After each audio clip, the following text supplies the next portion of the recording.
Beautiful ladies and gents, it is that beautiful time. You know what time it is. It's your awesome girl DJ with another new artist, another new interview, and shout outs to all you people for watching. Once again, thank you for coming, and I am so excited. I've been waiting for this moment to finally interview Elliott Fant, the guy himself in the flesh. Finally! Good, was good, was good, was good. I am so grateful. I'm so honored. And once again, just thank you so much for making the time to come onto my page. Once again, shout out to Tresh, shout out to James Elderby, Amira. I mean, a whole nine. A lot of people has recommended you to me, and I know both of us awesome have crazy, crazy schedules, but no matter what, we always pull through. Some things you make time for. Some things, no matter what the schedule like, you're gonna make time for certain things, man. It's 100%. been long overdue. So, you guys, let me tell you guys about this cool cat right here and why I chose him for poetry, National Poetry Month. Once again, every month, but this is a special month. I chose this guy for a true essence reason. No different how I met Roz. I also mentioned before last week, I also met Elliott Fant through Above Our Studios when they had a performance of all different people from different areas of Jersey come to Above Our Studios and perform their wonderful, outstanding, and authentic piece. And not only that I met Roz through Above Our Studios, but I also met Elliott Fant and got to witness through the audience of just seeing this guy blow us away with the type. I mean, there's a whole nother level of inspiration. But I don't gather inspiration from this guy. I gather teaching and wisdom from this man.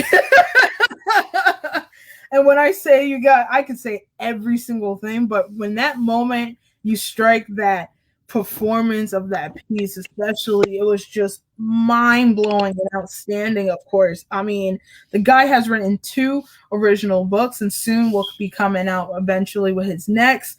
The guy has not only just performed locally and Above Our Studios, I believe you performed for Cry Out Loud, Cave. Yeah. Not only that, you have performed pretty recently through the live broadcast. It was with Treasure and also Sean Battles, who also performed too on the web series. Well, it's not a web series; it's usually out. Yeah. Yes, Lincoln Park, Lincoln Park. Yeah, That was part of huge. that was huge. That was a real huge opportunity just to witness and see your growth just prosper through the screen. Once again, you guys, I could say a lot about this magnificent man right here, but I truly believe the people want to know who the heck are you, man? Well, first I'm humble.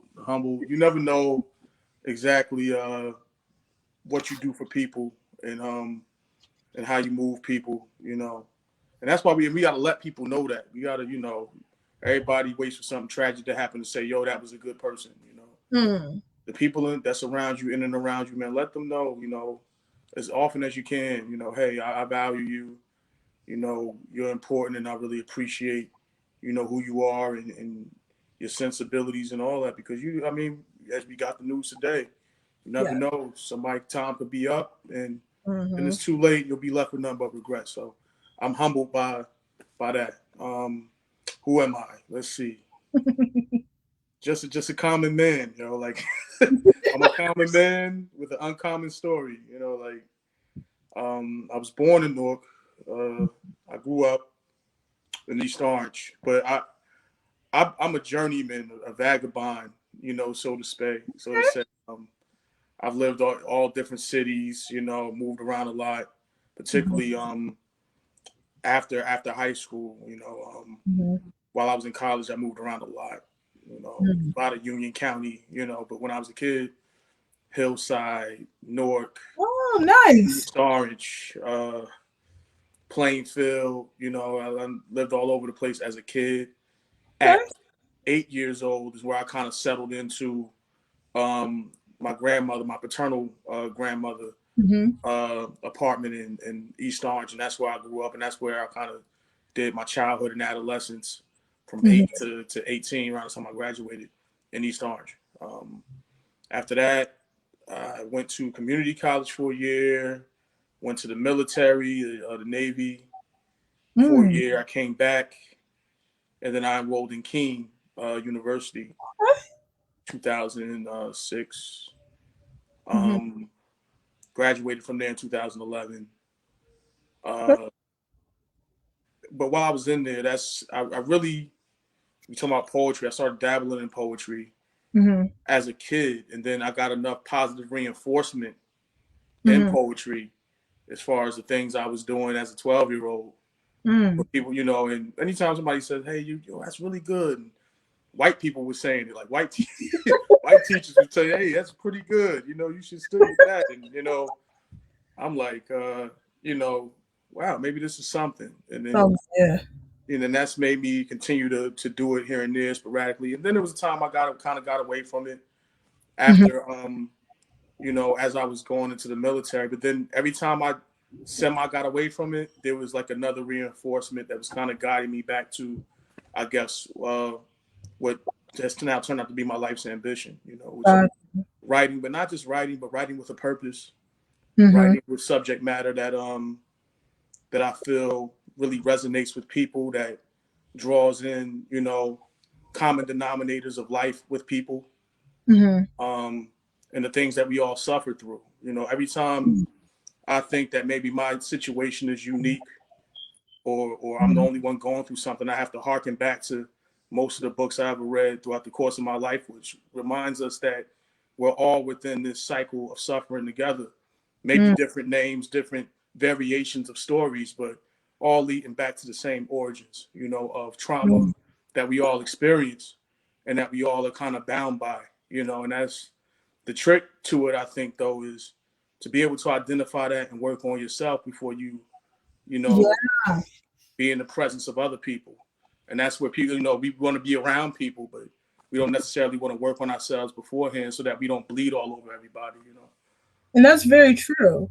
I do see that vibrantly through your work. There's a lot of um inner self and more so reflection. That's the better word of using. I notice with your style of writing, you show and you showcase your words as if it's one of a reflection with one another, of seeing each other from another lens. And I love that it starts with ourselves and then it transfer to like connecting society, and not just in one community but it affects in the whole Mm-hmm. realm of others. And I've Absolutely. always been curious, like what actually inspired you and motivated you to start writing in your own truth, especially because everybody has different perceptions of Black Lives Matter, Black excellence, or just the Black community itself. So what inspired you and motivated you to choose um your voice to come out into a poetic style as such? Well, initially, writing to me was just like it was medication. It was, Mm, it was an epidural, that mm, once injected, into my bloodstream, it really could take me away from, you know, means of expressing myself that wasn't necessarily so positive. You mm, know, when I can sit down and write and get things out, then that way they're not going to come out in a negative way in some other kind of capacity. It was almost like I was writing in a journal, but yet the words were rhymed. Like, but really, I mm, took time to sit down and write. It was like journal writing. It was things that were inside of my head, inside of my heart, that I mm, felt like I couldn't really, orally express, or that people wouldn't understand it. mm, So it was me talking to myself and recounting mm. memories, recounting things, and questions unsolved about the early stages of my life. My mother, father, Yeah. family, friends, things that were kind of unsolved mysteries, I went about solving those mysteries within my own writing, and or at least putting them on a platform for other people to try to diagnose or solve, or gain some kind of insight into their own life and experience through. And I found that what was originally supposed to be just therapy for myself, that in my journey and passing through life, 35 years of life, that I've touched a lot of people that I never had any plans on touching in that way, but that's the power of everybody who's ever done it. We love hip-hop. What makes hip-hop great? There's something within that. There's something within DMX saying, slipping and falling, I can't get up. You know what I'm saying? And you groove with that, and it's like, wow. And you start to see your own life experience through it. And that's what it's meant to do. It's a baton. Our heroes pass batons to us as we begin to evolve through life, and we become the elder statesmen, so to speak. We then pass those batons to other people, who want to do the same things, with the art, and that's that was really, but originally it was just about therapy for myself. Sometimes you need that. You need to be able to express yourself. It's not something that really is something that's really was really shown to us Black boys in the ghetto about how to be, articulate and to be able to talk your way out of things or talk your way into opportunity. That's true. That's true. You need to learn diction and how to speak and how to move around, different circles, with that skill. That's a skill, It is. And the further I got, getting into college, being around people from different cultures, it became a weapon that I could use. And got me close to a lot of people. And I want to also add, too, that, poetry brings vulnerability. Absolutely. Absolutely. That's another, and I love, too, because if you notice when you write, just like how you said, it's a journal. It's a moment of looking and just pretty much having a whole woosah moment. I know you definitely feel that. And how you describe it is that you get vulnerable. You break open. So do you feel that, especially as a Black man, a Black poet especially, do you feel that multiple people feel that insight and connecting because you become very open and relaxed and smooth to just allow yourself just to have that moment and emotion to just showcase to others? Do you feel like your emotions are really being respected and respond as being the artist that you are? I feel like when you look at somebody and can sense that they come from not only that they come from where you come from as far as, the energy and the ruggedness of your experience, I feel like what happens after that also is that when they sense that, along with the fact that you have empathy, and a sense of centeredness as you're articulating that, people respond well to that, and that's how you begin to get, a great teacher, is great because they can slip you the lesson, but also make you feel like you're right there with them. Like y'all are on the same plane, and that's all I ever tried to do with writing and with these stories is put people in a place, put people in a state of mind where, they can smell the chicken in the pot cooking, or they can hear the little girl skipping rope or playing hopscotch on the blacktop, or they could see the little boy go up and moss somebody catching the football. They feel like they were there, they felt like they was in that basketball court or that playground or that street fight or whatever, and those are the stories I tell based on my own upbringing and seeing that stuff for myself. That's true. I just love it. And it's not just your work of your writing. It's just your lifestyle. This is how you, this is how you live. You live poetically.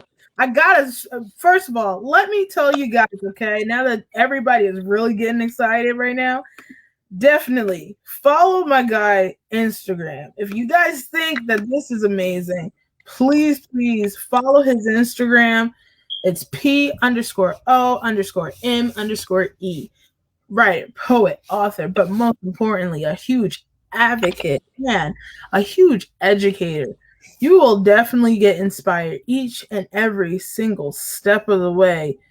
Number one, I got to shout out to your page because every time I'm on there, I'm always learning something completely different and new and refreshing. I don't know Thank if you. you know, but you always educate me, especially like just on your page. You always find something like completely out. I'd be like, oh my goodness, I never even thought of something like that. You know, it's just really just kind of, it's just so cool. And definitely, once again, you guys, please, once again, just follow my guy on his page because the guy is just dope.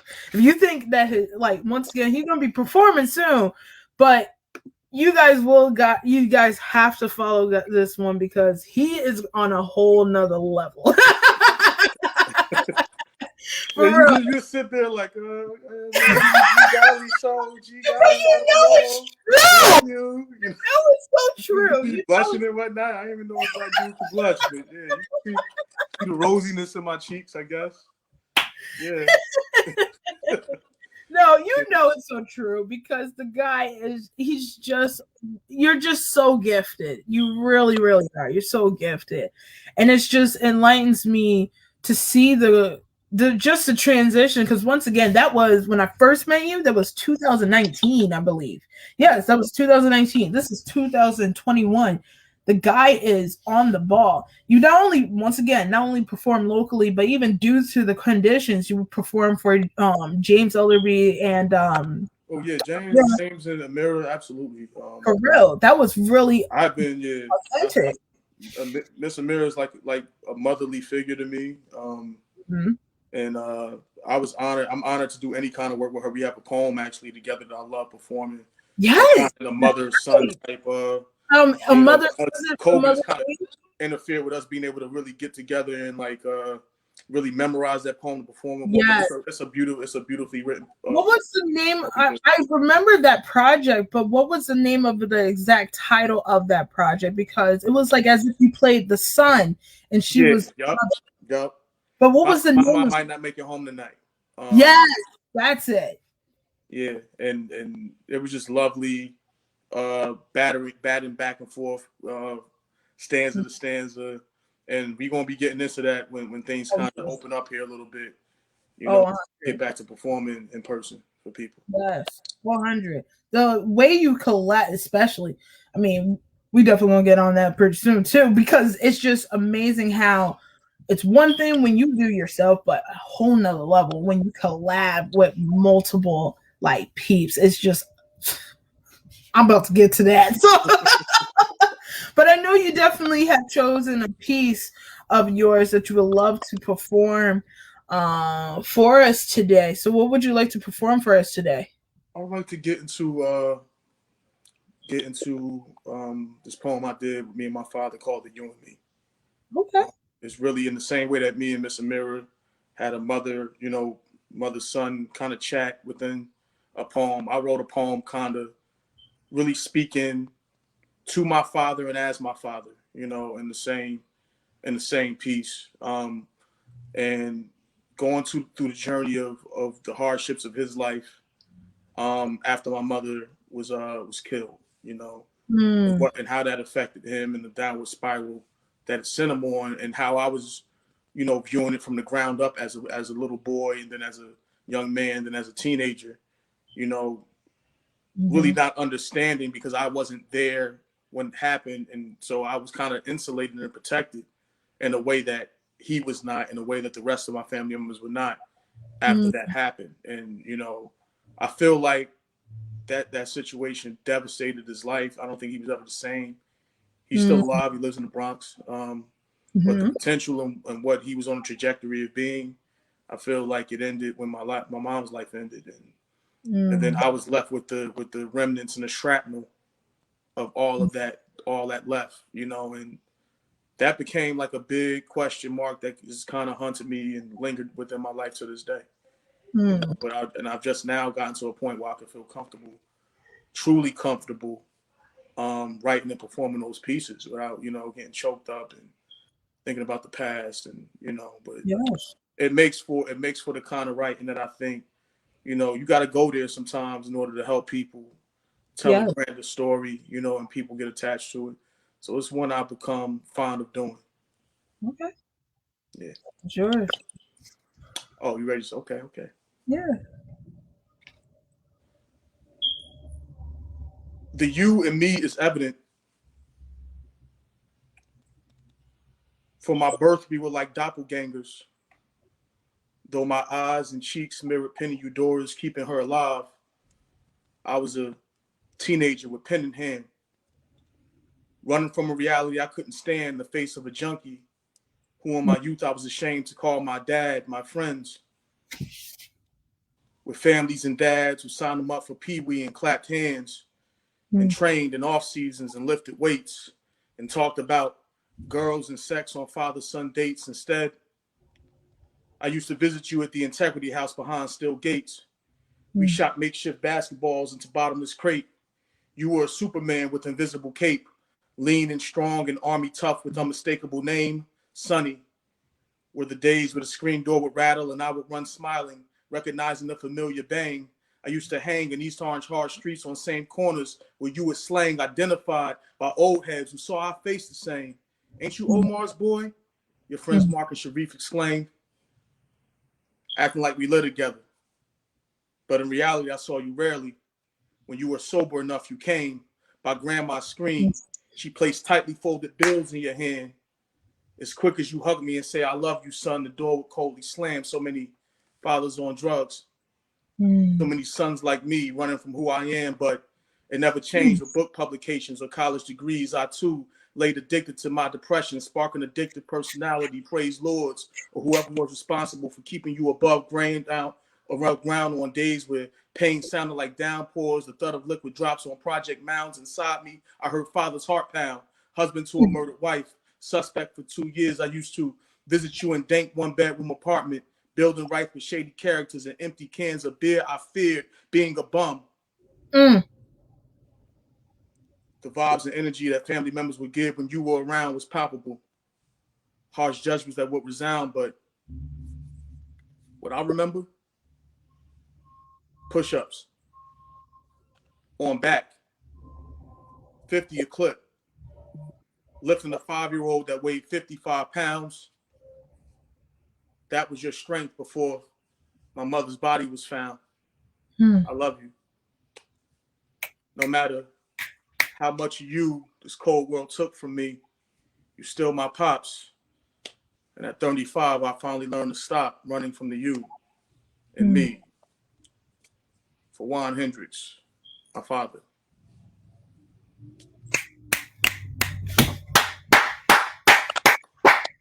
Oh.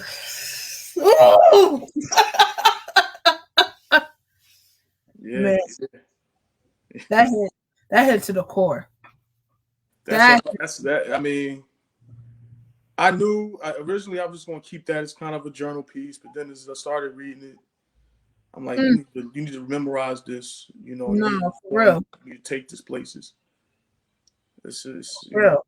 and I think when you write and you have the luxury of whatever you're talking about really being the real deal, For real. your life, it gives it an added layer of menace when you perform it, man.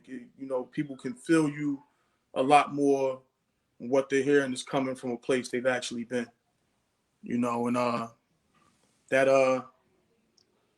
I've been there and I've seen it. And, One of the people from the comments, it was like, I feel this in my soul. I definitely can relate. yeah, 100. Khalif, man. I grew up with Khalif.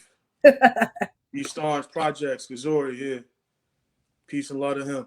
Peace and love to him. I mean, no, seriously. I agree with definitely Khalif on this one. I felt that. I really felt that 100 because on real, like it was as if it was me in your shoes for that few moments. I can see it perfectly and clear from the beginning all the way to, you know, you stop to the poem. It was just a moment. It was not just a moment. It was just multiple collections of what you like have very vivid moments that you cherish but also wish it didn't happen. It was like as if you wanted to leave, but you were still fighting that if I didn't have this moment, I wouldn't be where I am today. And I felt that balance of I don't want this to be my story, but this is actually my real story. Did you feel like you were battling with that and it took you a long time to actually find the words for this poem? I I never even thought about it. Mm. When I sit down and begin to recollect, and there's snippets within the poem. Like I remember 1995. You know, my father went into the Integrity House, and right here in Newark, like 5 minutes away from where I live now. And I remember going to visit him. You know, and I didn't think about the fact that he's in the Indian child. I didn't know what that meant even. You know, I just know I was going to see my father, and I would get there, and forever, you know, an hour, 2 hours, whatever his visit time was, you Mm-hmm. know, it's like, you know what, we gonna make the best of this. We gonna have fun, and we would shoot basketball, and the basketball would be into this crate. Like there was no basketball Yeah. hoop in the net. There was the crate, and he would put the crate up and like fasten it so it don't move, and we just would shoot to that. Yeah. And we would play around, and you know, the thing is, my father is the most benevolent person in the world, you know, Mm. and the circumstances were mean, but those circumstances didn't make him mean, you know. Yeah. So even if he wasn't there, you know, for a large majority of my life, I still felt his love. I didn't feel like he abandoned me. I felt like, you know, he was dealing with something that people would, you know, you don't know what you would do or how you would react to Mm-hmm.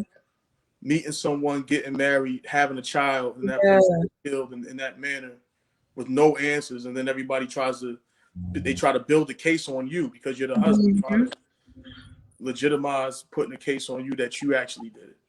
Mm-hmm. You know, you don't know what the psychological torment of that could be. So That's I so don't judge. We bringing it back to DMX. A lot of people will say, "Oh, he's an addict and this and that." Listen, you could be in. It's a lot of ways you can be addicted to something. You know, yes. addicted to social media, addicted to That's fame, true. Yeah. addicted to sex, addicted to likes, Mm-hmm. addicted to this and addicted to that. You know, so Yeah. never look down on nobody for being That's weak in that way. You know, because not before I understand the origins of how that came to be. that's true. Because if when we when we take a moment and we realize a lot of things, all of us are imperfect. And I think when we try to thrive, I know I'm I'm one of those type of people when we try to thrive for that perfectionist and everything and we miss and we make one mistake, it's like and then we could achieve so much, but make that one mistake and we'll hold ourselves to that one mistake as if we never did anything else good. Yeah. And then we also have people who did multiple bad things, but will never give them credit for that one darn good thing that they actually needed to do. Yeah.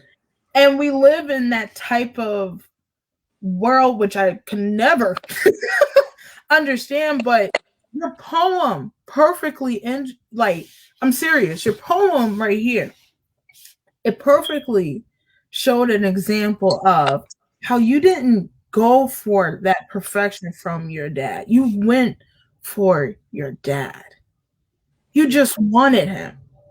And it's just so amazing because through all of that, it still show a perfect message. My dad's not perfect, but he is still my father, and I just want him. Regardless of all, I just want my dad. I wanted No, clarity in general about all of it, man, which I didn't get. I didn't. He sat me down when I was 21, when he felt like I was old enough to know mm, the real about because I grew up. I mean, my grandmother's raised me. I never really questioned that. I never, Yeah. because I would call them. I know I'm like, okay, I must have two mothers. It didn't resonate with me that they were my grandmothers. They just were my mother because that's all I remember seeing or being around. So, I didn't think to myself, where's my mom, or to me, those were my mothers. But then as you get older, obviously you start to know, okay, all right, what's the real deal about Yeah. this? You're like, do I want to know? But when I got to a certain age, my father was the one who sat me down and gave me the real deal about all of it. And that kind of made me feel worse, because you felt like you wish you could have been there, to stymie it some kind of way. You wonder about, if she was there and screaming out for help that never came, and that just makes you. That's what I live with. That's the ghost of the past that haunts me. That's what I have nightmares about. But in terms of your regular life today and issues you may have with people and this and that, all of that stuff pales in comparison to the origins and the roots from which my life began. Yes. It can be bigger or worse than that. So my disagreements with people or people's disagreements with me, when you go through real shit, it don't matter. Yeah, it don't matter. There's a lot of people out here hating each other over things that it ain't even real. It ain't even worth. So. Yeah, it's true. You show, and it's just that you show what is true value. We think that dollars can fix almost anything, but it don't. It's about time. Our time is so valuable and precious, especially if you didn't know it then, you should be knowing it now. This whole COVID and everything really dramatically not just changed through health, but dramatically changed through your mental state, through your relationships with any person, from your family, friends, works. I mean, it really showed the more truer colors of who we really are, and we're wearing a physical mask right along with our actual mask of still pretending to be. I remember when it first started. I remember I was in Walmart and just seeing how vindictive and malicious people were about toilet tissue and whatnot, and seeing things that it's just like time. I was saying, time will tell if you use your time well. Yeah. And that's the one thing. You look 20 years from now, I'll be in my 50s, and I know from where I'm at, sitting at that place in my life, how I utilize time or how I didn't utilize it. And that's the thing. I really feel like, hey, we get 3/4 of a century to do something, to be something. You may live into your 80s. Some people might be lucky enough, like Cicely Tyson, late 90s. But most of us, are gonna have 3/4 of a century here, give or take. You know what I'm saying? And some of us are gonna have less than half a century, or half a century, like the brother DMX, who died. Yeah. Or my mother, who died at 21. Or my friends who died at 16, 17, 19 years old. You get to see the perspective on life and death and what it all means, and how much time we're wasting here. You got to identify how you can impact the world, what talent you have, what abilities, and then you got to go for it. If you ever identify what those things are, I just was fortunate to identify writing and expression and poetry as my sword and shield. But all of us have something we can do. There you go. And I don't want to do this, but I got to. I gotta ask the last question. Can you hear me? Uh-oh. I don't know. It's a little moment. Okay. Oh yeah, it's kind of scary now. Yeah, I hear it too. Okay. Should I? Hold on. Let's see. Let's see. Then we have a little bit of moment to do. Uh-oh. Hold on a little moment. Yeah, still. Yeah, scramble. I don't know what's going on.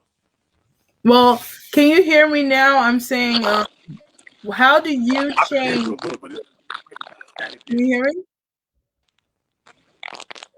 Well, how do you change the world? It's staticky? Let's see. Uh-oh. The devil is a lie. The devil is a lie. Mm-hmm. All right, it is. Well, can you hear me? Should I leave again or send me a new way? Huh? I asked, what is one way I asked, how do you change the world with your poems today? With your words? Yeah, I can't even hear you because it's the static. That's the static? Should I just? Yeah, I can't even hear you. It's like every time we talk, static. Yeah. I hear it too. Hold on. What we gonna do? What we gonna do? Just log off and then log back in. Yeah, log me off now. Right. We gonna send another link. Yeah, I'll send you the link again. Yeah, send another link. All right. So, you guys know,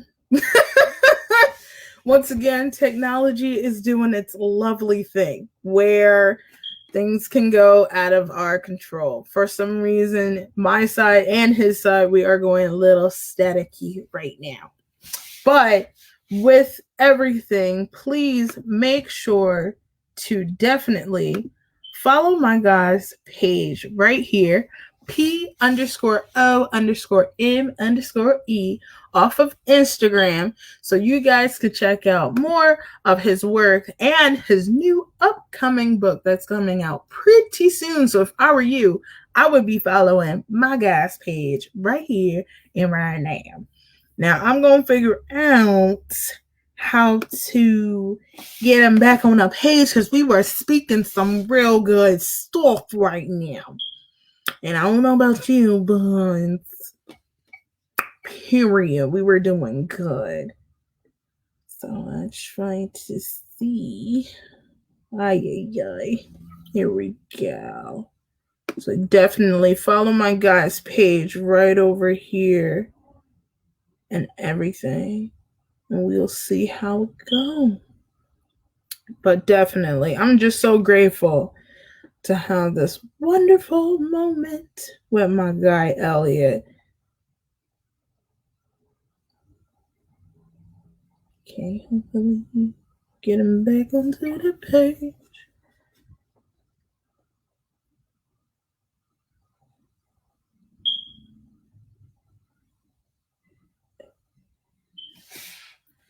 Righties. Hopefully we'll get my guy right back onto the screen. Once again, please forgive us. Alrighties, my guy is back. Here we are. Oh, it's still slightly static. I don't know what the heck is going on. I don't know either. Bro, I definitely don't know either. But I know one thing, the devil is a lie. So my last question to you is, how do you change the world with your art? How do you change the world with your art? How do I change the world with my art? Okay. Oh man, changing the world. That's a random vision that would require you having to, be in enough places to affect enough people, and hopefully that come to time. Like for me, the start is just echoing something to one person or 10 or happens in your immediate environment, and then it becomes like, a web that everybody gets attached to. When I did poetry early on, it was just for like the love of, endorsement from my friends. Then you get to school and then you get to meet different people and taking every opportunity you can to meet new people. And, and the people who were there and who could identify, it's like, wow, okay, great. People who can't identify, it then becomes an informative thing. Like, wow, I didn't know this was going on. Like, you didn't know this about me. So either through informing or through, just kind of reaffirming with people who've been there. You begin to spread, your word begins to spread, and you begin to start to have an impact that kind of stretches out from the starts maybe here and it stretches out to there. Then it stretches out to there. But a large part of that too is going and seeing the world, meeting different people and going to places where art is being practiced and just building with people and exchanging in that way. And that's kind of what I'm embroiled in now. Is this conquest to, okay, you got these books, you're about to have a third book come out. Now it's time to really travel, go to different expos in different parts of the world. Different, author events, different poetry, events. Go places where, people are not familiar with you. And then, talk and execute.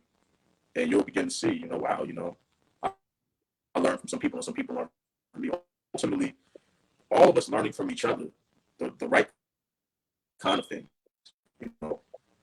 That's what's going to change the world. That's how art can begin to impact. Is through unison, and being together and being collaborative, And I'm just one cog within that big ass wheel. 100%. Once again,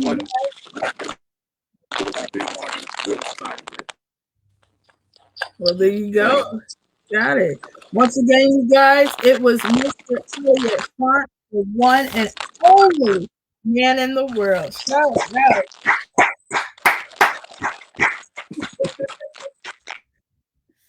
I'm just I don't know what happened with this. I know. I really don't know what happened, but I definitely thank you so much for your time. Thank you so much. What happened? Yeah, you can hear me clear on your end, right? I can hear you. I don't know what is going on right now. Yeah. But I hope you. I'm not truly sure. That day. Yeah, it's fucked out. But yeah. We won't keep rocking the road. They try. Ain't nothing but some satanic forces trying to go in this godly direction. Like that's all it is. Yeah. No, I definitely want to tell you seriously. I'm very proud of you. And I'm so grateful that we had this moment. Sadly, it was interrupted, but no matter what, you did a number one true awesome thing. I'm so grateful to witness personally your work. Definitely, you guys, please follow my guy's page right here off of Instagram. It's P_O_M_E. Definitely watch more and stay tuned, especially for his up and coming book, you guys. I can't wait for so much. Once again, I'm not sure. I think he froze on me. He froze on me. Oh my. Oh, you guys. At least he could. Once again, you guys, we are going to love one another. We're going to hug one another, hopefully, and pray we are going to do better with our connection for one another. But most importantly, I'm just so grateful and thankful that I had got to witness and actually have the time. Once again, you guys, just keep my page, and once again in prayers. This actually didn't even happen before. Definitely don't know how it happened now. But you guys know when it comes to circumstances of using what we have, things like this just happens and it comes out of my control of such. But it's people like you guys that is the reason why my page even exists. Once again, I truly appreciate that the fact that I had Elliot onto this page. I'm definitely going to be having him again. There's going to be a part 2. There has to be a part 2 because this was not truly cool. And on top of that, you guys didn't really even get that real movement and that real juice from my guy. So we will be planning another interview with Mr. Elliott Fant, especially. But I truly do apologize for all the technical difficulties that has occurred to the page, but most importantly, just keep me and my page, and most importantly, just every new artist that will be onto my page in prayers, because we can only do under to the circumstances. But thank you again. Definitely stay tuned. I won't have an interview next week. However, in the following week, stay tuned for a little bit more. Once again, I thank you so, so much for viewing. Stay blessed. Stay in peace. Bye.